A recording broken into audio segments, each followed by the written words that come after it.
एक गांव था करमपुरा, जिसमें राम सिंह और उसकी पत्नी गीता रहते थे। राम सिंह बहुत गरीब किसान था। राम सिंह बहुत मेहनत करता था। बेचारी गीता भी उसके साथ गरीबी में जीवन यापन कर रही थी। आज खाने के लिए कुछ लाए हो या नहीं? घर में तो कुछ भी नहीं है। और क्या लाता, खेत में लौकी लगी हुई है, वही तोड़ कर लाया हूँ। पिछले 10 दिनों से लौकी खा खा कर तो मन भी खराब हो गया है। लौकी खाने का बिल्कुल भी मन नहीं करता। और क्या लाऊं जब खेत में लौकी ही लगी हुई है। अच्छा होता हम भी अपने पड़ोसी संतोष की तरह सारी सब्जियां खेत में उगा लेते। उसके खेत में सभी सब्जियों की फसल बहुत अच्छी हो रही है। अरे मेरी बात सुनो, अपने खेत में रात को जाना और चुपचाप अपने पड़ोसी संतोष के खेत से सब्जी तोड़कर ले आना। कम से कम लौकी तो खाने को नहीं मिलेगी। भाग्यवान, ऐसा मत कहो। अगर हमारा बुरा समय चल रहा है तो भगवान की यही इच्छा है। कभी भी चोरी का ख्याल अपने मन में नहीं लाना। आज लौकी ही बनाओ, बाकी कल सुबह देखेंगे। हे भगवान, मेरे तो कर्म ही फूटे हैं। मैं जा रही हूँ लौकी बनाने। राम सिंह और उसकी पत्नी गीता लौकी की सब्जी खाकर सोने के लिए चल देते हैं। तभी बाहर बहुत जोर से बादल गड़गड़ाने लगते हैं और बहुत तेज बारिश होने लगती है। हे भगवान, बाहर बहुत तेज बारिश हो रही है। ऐसे में तो हमारी लौकी की फसल बिल्कुल बर्बाद हो जाएगी। अब कैसे होगा? अगर हमारी लौकी की फसल भी बर्बाद हो गई तो खाने को कुछ भी नहीं रहेगा। बारिश तो रुकने का नाम ही नहीं ले रही। अब सुबह ही जाकर खेत पर देखूंगा कि फसल में कितना नुकसान है। सुबह होती है, बारिश रुक गई थी। राम सिंह अपने खेत पर जाता है। हे भगवान, हमारी लौकी की फसल में ज्यादा नुकसान ना हुआ हो। अरे यह क्या, मेरी फसल तो बिल्कुल बर्बाद हो गई। अब हम खाएंगे क्या, कैसे जी पाएंगे? गीता, फसल तो बिल्कुल बर्बाद हो गई, कुछ भी नहीं बचा। अब कैसे होगा? सुनो जी, लौकी खाते खाते मैं तो परेशान ही हो गई थी। मेरे दिमाग में एक ख्याल आया है, क्यों ना हम खाने का ही व्यापार शुरू कर दें? पैसा कहाँ से लाएंगे? हमारे पास तो खाने के लिए भी पैसा नहीं है। तुम कुछ पैसे सेठ जी से ब्याज पर ले लो, ताकि हम अपना बिजनेस शुरू कर सकें। ठीक है, मैं सेठ जी के पास जाता हूँ और अपना खेत को गिरवी रख के सेठ जी से ब्याज पर पैसा उधार ले आता हूँ। राम सिंह सेठ जी से पैसे उधार लेने के लिए चल पड़ता है और रास्ते में सोचता है, सेठ जी के पास खेत गिरवी रखकर पैसे तो उधार ले लिए, लेकिन अगर पैसे ना गए तो यह खेत भी चला जाएगा। मैंने यह बहुत बड़ा जोखिम उठाया है। अब मैं कर भी क्या सकता हूँ? सेठ जी, आप मुझे कुछ पैसा उधार दे दीजिए। मैं नया व्यापार शुरू करना चाहता हूँ। तुम्हें पैसे दे दूंगा, पर ब्याज 10% लगेगा और तुम्हें अपना खेत गिरवी रखना होगा। आप मुझे पैसा दे दीजिए, मैं अपना खेत गिरवी रख रहा हूँ।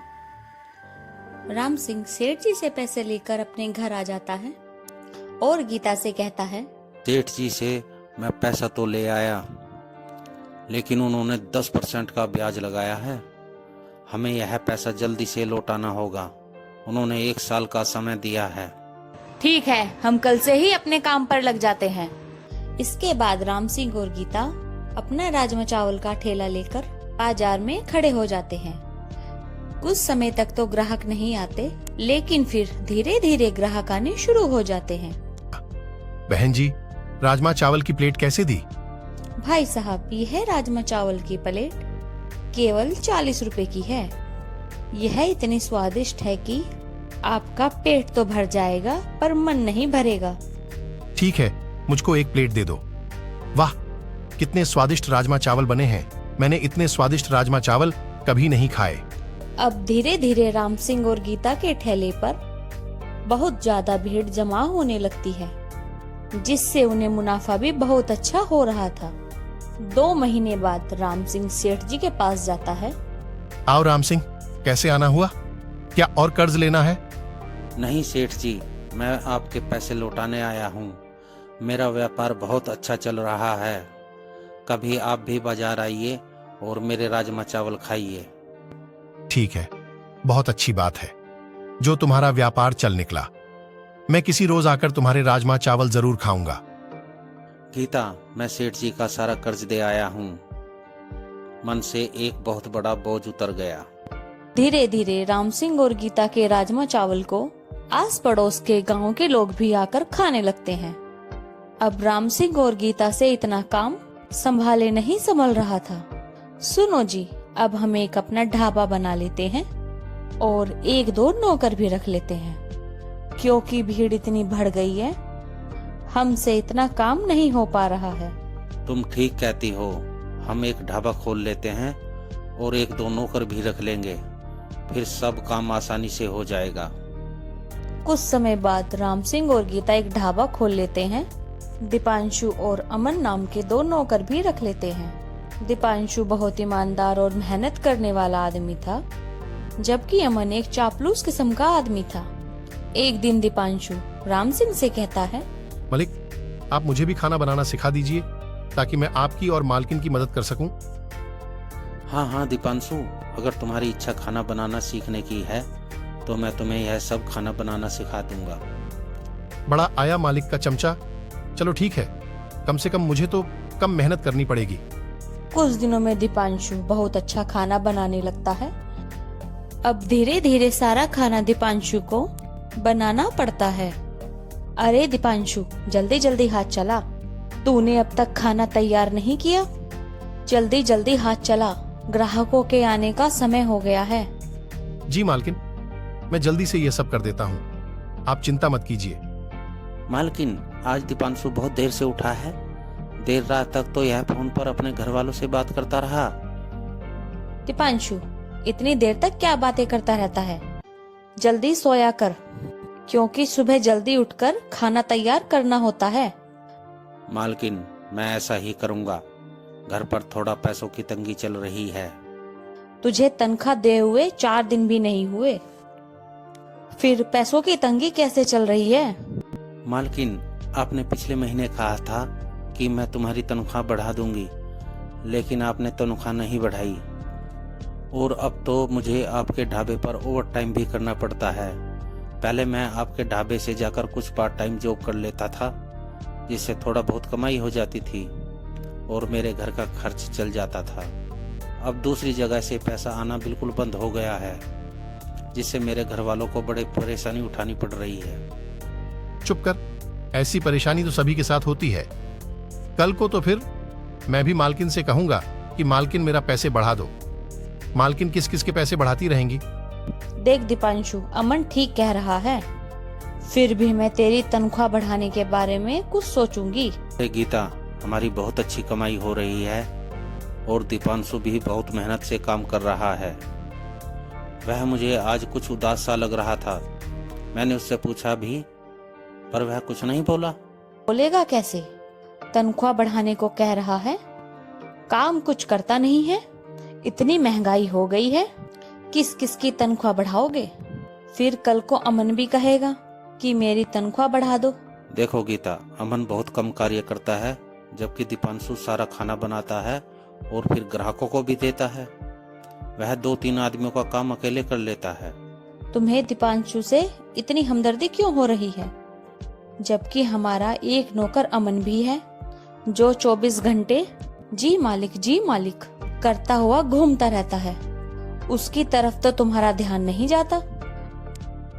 गीता, अमन काम कम और जी हुजूरी ज्यादा करता है, जबकि दीपांशु एक बेहद ईमानदार और मेहनती आदमी है। उसकी तनख्वाह बढ़ा दो। अभी मैं उसकी तनख्वाह नहीं बढ़ाऊंगी, इसके बारे में बाद में सोचेंगे। दीपांशु को मैं सबक सिखा कर रहूंगा। मालकिन से कह रहा था कि तनख्वाह बढ़ा दो। इसे मैंने यहाँ से नहीं निकलवाया तो मेरा नाम भी अमन नहीं। एक दिन अमन मौका पाकर खाने में नमक मिला देता है, जिससे सारा खाना कड़वा हो जाता है। दीपांशु जैसे ही ग्राहक को खाना देता है, थू थू थू, अरे कितना कड़वा खाना बनाया है। क्या नमक की सारी शीशी इस राजमे में उड़ेल दी? नहीं साहब जी, खाना तो बहुत टेस्टी बना है। तो हम क्या झूठ बोल रहे हैं? इसे खा कर देखो। क्या हुआ? इतनी जोर जोर से आवाज क्यों आ रही है? अमन, क्या बात है? मालकिन, दीपांशु ने ऐसा खाना बनाया है कि सभी ग्राहक वापस लौट गए हैं और किसी ने पैसे भी नहीं दिए। मालकिन, मुझे नहीं मालूम, परंतु सारा खाना कड़वा हो गया है। शायद इसमें नमक ज्यादा गिर गया। तुझे नहीं मालूम तो किसको होगा? एक तो सारा खाना खराब कर दिया और ऊपर से इतनी ज्यादा जुबान चलने लगी। तेरी मैं 2 महीने की तनख्वाह काट रही हूँ। मालकिन, ऐसा ना करो, हम भूखे मर जाएंगे। तनख्वाह क्यों ना काटूं? मेरा इतना नुकसान हुआ है, इसकी भरपाई कौन करेगा? मैंने तेरी तनख्वाह काट दी है। गीता, यह क्या कर रही हो तुम? अपने दिनों को भूल गई? अगर नुकसान हो गया तो ईश्वर की यही इच्छा थी। जब हमारी सारी फसल खराब हो गई थी और खाने के लिए भी कुछ नहीं बचा था, तब तुम्हें मालूम होना चाहिए किस किस तरह से हमने जीवन व्यतीत किया था। तो मैं क्या करूं? यहाँ मैं सब लुटाने के लिए बैठी हुई हूँ। दीपांशु, तुमको शर्म आनी चाहिए। तुम्हारे कारण मालिक और मालकिन आपस में झगड़ा कर रहे हैं। तुम किस तरह के नौकर हो? अगर थोड़ी बहुत शर्म बची है तो चले जाओ यहाँ से। मालिक, मैं जा रहा हूँ। अगर कभी मेरी जरूरत पड़े तो आप मुझे बुला सकते हैं। नहीं दीपांशु, तुम मत जाओ। तुम्हारे कारण से ही आज मेरा इतना अच्छा व्यापार चल रहा है। तुम चले गए तो मेरा क्या होगा? अरे अब यहाँ से जाता क्यों नहीं? अपने मालिक पर ना जाने क्या जादू कर दिया है। जा, निकल जा यहाँ से, और आज के बाद अपनी सूरत मुझे मत दिखाना। बेचारा दीपांशु अब दुखी मन से ढाबा छोड़कर चला जाता है। यह सब देखकर अमन बहुत खुश होता है। अगली सुबह गीता अमन से कहती है, अरे अमन, खाना बनाने में मेरी मदद कर। यह सारा काम मेरे से नहीं हो रहा है। जी मालकिन, मैं आपकी मदद करता हूँ, लेकिन मालकिन, मेरे से तो खाना बनाना आता ही नहीं। कहीं ऐसा ना हो कि सारा खाना खराब हो जाए। इसलिए आप खाना बना लो, मैं ग्राहकों को फटाफट पकड़ा दूंगा। ठीक है, तो जल्दी जाकर सारा साफ सफाई का काम निपटा ले। जी मालकिन, मैं जाता हूँ। इतने आप खाना बनाएंगी, उससे पहले ही मैं साफ सफाई कर सारा काम निपटा दूंगा। सुनते हो, आज तो खाना बहुत कम बना है और इतने सारे ग्राहक आएंगे, कैसे काम चलेगा? इसमें मैं तुम्हारी कोई मदद नहीं कर सकता। जब तुमने ही दीपांशु को निकाला है तो अब तुम ही जानो। इतने सारे ग्राहकों का खाना बनाना मेरी हिम्मत से बाहर है। ठीक है, मैं अपने आप ही कर लूंगी। मालकिन, आप कोई दूसरा नौकर रख लीजिए। अगर आप कहें तो मैं नौकरों की लाइन लगा दूंगा। ठीक है, कल तुम किसी नौकर को बुलाकर लगाओ। गीता का बनाया हुआ खाना कुछ ही समय में खत्म हो जाता है। अरे भाई, राजमा चावल लाकर दो। भाई साहब, आज सारा खाना खत्म हो गया है, आप कल आना। अरे भाई, ऐसा कैसे हो सकता है? अब से पहले तो ऐसा नहीं हुआ। भाई साहब, दीपांशु छुट्टी पर गया हुआ है, इसलिए बहुत कम खाना बना हुआ था जो अब खत्म हो गया है। अमन, आज तो बहुत कम बिक्री हुई है। तुमने किसी नौकर का इंतजाम किया? मालकिन, यह राजेश है। यह बहुत अच्छा राजमा चावल बनाता है। ठीक है राजेश, तुम तनख्वाह कितनी लोगे? मालकिन, मैं 20,000 रुपए महीना लूंगा और खाना पीना फ्री। अरे अमन, दीपांशु को तो हम 10,000 रुपए महीना देते थे। यह तो उससे दुगनी तनख्वाह मांग रहा है। मालकिन, मैंने हर जगह नौकर की तलाश की, लेकिन अंत में यही नौकर मिला जो अच्छे राजमा चावल बना सकता है। मालकिन, इसको ही रख लो, हमें प्रतिदिन बहुत घाटा हो रहा है। ठीक है, कल सुबह जल्दी उठकर खाना तैयार कर देना। अगली सुबह गीता ढाबे पर आती है। एक ग्राहक चिल्ला रहा था, क्या हुआ भाई साहब, इतना गुस्सा क्यों कर रहे हो? गीता बहन, मैं रोज आपके ढाबे पर राजमा चावल खाने आता हूँ, परंतु आज तो राजमा चावल में टेस्ट ही नहीं है और राजमे में इतनी मिर्च भर दी है कि मेरा मुंह और गला बुरी तरह से जल रहे हैं। और ऊपर से आपका यह बदतमीज नौकर कह रहा है कि खाना हो तो खाओ, नहीं तो यहाँ से चलते बनो। राजेश, तुमने इनसे बदतमीजी की? चलो माफी मांगो और कल से अच्छा खाना बनाने पर ध्यान दो। वाह जी वाह, मैं माफी क्यों मांगू? मैंने क्या गलत कहा? इन्हें खाना हो तो खाओ, नहीं तो किसी दूसरे होटल पर जाकर खाओ। देख लिया बहन जी, आप इस तरीके के नौकर रखती हैं जो अपने आए हुए ग्राहक से बदतमीजी करते हैं। राजेश, तुम इनसे माफी मांगते हो या नहीं? तुमने बदतमीजी की सारी सीमाएं लांघ दी है। मैं इस 2 कौड़ी के आदमी से माफी नहीं मांगूंगा। इसकी जेब में पैसे होते तो जाकर किसी 5 स्टार होटल में खाना खाता। बहन जी, आज तक मेरी इतनी बेइज्जती नहीं हुई। आज के बाद मैं आपके ढाबे पर खाना खाने कभी नहीं आऊंगा। अरे बहन, यह नौकर तो आपका बहुत बदतमीज है। जब यह आदमी मेरी बेइज्जती कर सकता है तो कल को यह तुम्हारी भी बेइज्जती करेगा। चलो भाइयों, इस ढाबे पर से हमें खाना नहीं खाना। भाई साहब आप बैठिए, अब ऐसा नहीं होगा। राजेश निकल जाओ यहाँ से, और आज के बाद हमारे ढाबे पर कभी दिखाई मत देना। ठीक है, मुझे कौन सी गर्ज पड़ी है? ये तो तुम्हारा नौकर अमन मेरी खुशामद करके मुझे लाया था, नहीं तो मेरे लिए नौकरी बहुत है। यह कहकर राजेश वहाँ से चला जाता है और गीता ग्राहकों को समझा बुझाकर मनाती है। आप चिंता मत कीजिए, कल से आपको पहले जैसा अच्छा राजमा चावल खाने को मिलेगा। हमारे कारण से आपको जो तकलीफ हुई उसके लिए मैं आपसे माफी मांगती हूँ। अगले दिन गीता सुबह जल्दी उठकर खाना बनाने में लग जाती है। देखो जी, इतना सारा काम मुझसे नहीं हो पा रहा है और कोई नौकर भी नहीं है।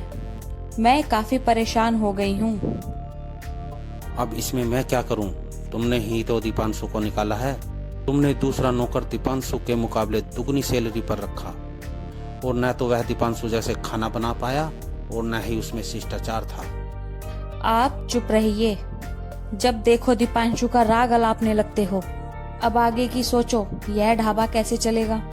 अब तुम सब अपनी मर्जी से कर रही हो तो अब तुम ही इसको चलाओ। धीरे धीरे ग्राहक आना शुरू हो जाते हैं और फिर जल्दी ही खाना समाप्त हो जाता है। अरे अमन, एक प्लेट राजमा चावल देना।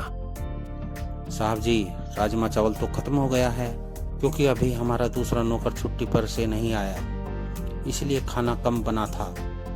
भाई साहब, आप कल थोड़ा जल्दी आ जाना, इस समय राजमा चावल खत्म हो जाता है। बहन जी, यह क्या बात हुई? मैं जब भी आता हूँ मुझको खाना नहीं मिलता। इससे अच्छा तो यह है कि मैं किसी दूसरे ढाबे पर खाना खा लूंगा। मैं जाता हूँ, आपका बहुत बहुत धन्यवाद। इस तरह गीता के ढाबे पर धीरे धीरे ग्राहक भी कम हो रहे थे और उसकी आमदनी भी बहुत कम हो गई थी। यह ढाबा तो बंद होने के कगार पर है। यह यहाँ से पैसे लेकर घर को निकल लेता हूँ और फिर कभी यहाँ पलट कर नहीं देखूंगा। यह सब देखकर अमन कहता है, मालकिन, मुझे अगले महीने घर जाना है और अपना मकान को पक्का कराना है। क्या आप मुझे 50,000 रुपए दे सकती हैं? अमन, तुम्हें मालूम है बिक्री बहुत कम हो रही है, जिससे आमदनी भी घटी है। एकदम 50,000 की तुम्हें क्या जरूरत आन पड़ी घर को पक्का कराने के लिए? तुम कुछ दिन रुक भी सकते हो। मालकिन, अगर आप कहें तो मेरे पास आमदनी बढ़ाने का एक उपाय है। क्या उपाय है, बताओ मुझे। मालकिन, हम थोड़ा ही खाना बना पाते हैं, परंतु हमारा खाना बहुत स्वादिष्ट होता है। क्यों ना हम इसके डबल रेट कर दें, जिससे लागत बहुत कम और आमदनी डबल हो जाएगी। अरे वाह, ये ख्याल मेरे दिमाग में क्यों नहीं आया। आज से ही डबल रेट कर दो। अमन, बहुत अच्छा खाना बना है, खाकर मन को तसल्ली हो गई। यह लो पैसे। साहब जी, ये प्लेट 40 रुपए की नहीं 80 रुपए की है। एकाएक तुमने यह डबल रेट कैसे कर दिया? और अगर कर दिया तो तुम्हें पहले बताना चाहिए था। इतना रेट तो किसी बड़े होटल का भी नहीं होता। साहब जी, पहले तो अपने पैसे पूछे नहीं और अब खाना खा लिया है तो पैसे देने में नखरे कर रहे हो। ठीक है, यह लो 80 रुपए, लेकिन यह तो तुम लोगों की चालबाजी है। मैं अब इस ढाबे पर कभी दोबारा नहीं आऊंगा जहां पर इतने चालबाज लोग हों। धीरे धीरे गीता के ढाबे पर ग्राहकों का आना कम हो जाता है, जिससे गीता बहुत परेशान हो जाती है। अरे अमन, यह क्या, आज तो आधे से ज्यादा खाना बच गया है। मालकिन, असल में ग्राहक इतना महंगा खाना खाना ही नहीं चाहते। तो अब क्या करें, इसको बाहर भी नहीं फेंक सकते। मेरा तो बहुत बड़ा नुकसान हो जाएगा। कल तक तो थोड़ा बहुत खाना बचता था, लेकिन आज तो इतना सारा खाना बचा हुआ है। अब क्या करें? मालकिन, इसका भी मेरे पास एक उपाय है। यह खाना बाहर भी नहीं फेंकना पड़ेगा और हमारी आमदनी भी बढ़ जाएगी। फिर धीरे धीरे ग्राहक भी आना शुरू हो जाएंगे। क्या उपाय है तुम्हारे पास? जल्दी बताओ। मालकिन, आप मुझे 50 रुपए दे दीजिए, मैं आपको यह उपाय सुबह करके ही बताऊंगा। अगली सुबह गीता ढाबे पर जाती है। अरे, आप मुझसे पहले ही ढाबे पर आ गए। देखने आया था कि तुम ढाबे को कैसे चला रही हो। मेरी तो तुम एक भी नहीं सुनती। और जैसे तुम मेरी बहुत सुनते हो। मैं इतने दिन से परेशान हो रही हूँ, तुम मेरी कोई भी मदद नहीं करते। अरे गीता, तुमने आज खाना नहीं बनाया? यह तो कल का बचा हुआ खाना है। इसमें तो वैसे भी महक हो रही है। इतने में अमन बाजार से एक शीशी लेकर आता है। ये लो मालकिन, इस सामग्री को इस खाने में मिला दो, इससे खाना और स्वादिष्ट हो जाएगा। मुझे दिखाओ, इस शीशी में क्या सामग्री है? यह क्या है अमन? इसमें तो एक नशीला पदार्थ है। तुम लोगों के साथ इतनी बड़ी धोखेबाजी कैसे कर सकते हो? मलिक, नशे में लोग ज्यादा भोजन खाएंगे और अच्छा पैसा देकर भी जाएंगे, जिससे हमारी आमदनी कई गुना बढ़ जाएगी। अमन, तू इतना दुष्ट कार्य कर सकता है, मैं सोच भी नहीं सकता था। और तुम इतना गिर गई कि तुम इस अमन के बहकावे में आकर खाने पीने की चीजों में नशीला पदार्थ मिलाने को तैयार हो गई। अरे, तुमको मालूम नहीं हमारे ढाबे पर कितने अच्छे अच्छे लोग आते हैं, छोटे छोटे बच्चे आते हैं। तुमने यह कैसे सोच लिया? क्या तुम्हारी आत्मा बिल्कुल मर गई? तुम उन दिनों को भूल गई जब तुम्हारे पास खाने के लिए कुछ भी नहीं था। ईश्वर ने हमारा साथ दिया और हम इस मुकाम पर पहुंचे कि गरीब आदमी को भी खाना खिला सकते हैं। और आज तुम इतना गिरा हुआ काम करने जा रही थी। निकल जा अमन यहाँ से, और आज के बाद इस गांव में दिखाई मत देना। आप मुझे माफ कर दीजिए, मुझे नहीं मालूम था कि यह अमन इस शीशी में एक नशीला पदार्थ लेकर आएगा। सच में आज मुझे बहुत आत्मग्लानि हो रही है। मुझसे अनजाने में बहुत बड़ा अपराध हो जाता। अगर आप ना होते, अमन वहाँ से चला जाता है। रात के बाद एक अगली सुबह होती है। सुनिए जी, आप दीपांशु को ले आइए। मुझसे बहुत बड़ी गलती हो गई जो मैंने दीपांशु को यहाँ से जाने के लिए कह दिया था। दीपांशु को मैंने कल ही फोन कर दिया था, वह आता ही होगा। आता ही होगा मालिक, मैं आ गया हूँ। अरे दीपांशु, जल्दी जल्दी खाना बना, और फिर तुझे ग्राहकों को भी देखना है। यह हमारा छोटा सा ढाबा है जिसे एक परिवार चलाता है। इस 2.5 महीने में मैंने जिंदगी की कड़वी सच्चाई का अनुभव किया।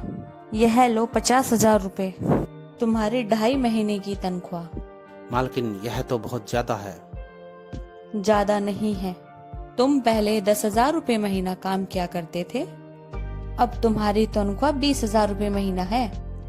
मेरे मालिक और मालकिन महान हैं। धीरे धीरे गीता का ढाबा फिर से चलने लगता है और उसके ढाबे से ग्राहकों की भीड़ नहीं टूटती।